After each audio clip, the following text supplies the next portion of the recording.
Hello all, here is a video to help you complete the potato lab. On when we had started it, you cut a potato into two pieces and stuck one in a glass of salt water, one in a glass of regular water.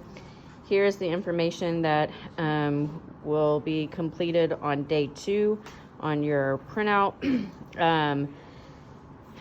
We did not collect the mass on day 2 because our original potatoes rotted in the classroom. So I did a new control group so that you could see how the experiment should have gone.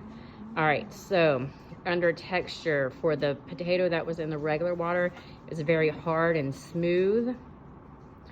For its firmness, it's very firm, and its color is an off-white, just looks like a normal potato.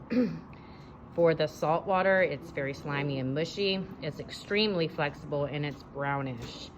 For number 1, I just wrote C above because we've described what the potato looks like and feels like in the chart above.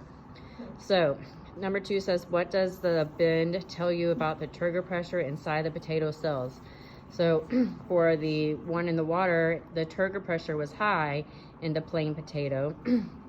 The turgor pressure was low in the salt potato.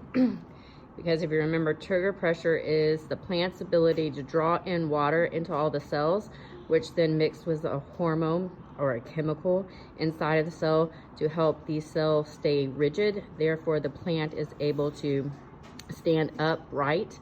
And then when a plant does not get enough water, that is why it wilts. All right, question 3, how and why did water enter or leave the potato cells? For the plain potato and the plain water, the turgor pressure encouraged the cells to absorb as much water as it can, which made it extremely firm and rigid. And in the salt, the cells couldn't absorb the water because the salt particles blocked the entry into the cell.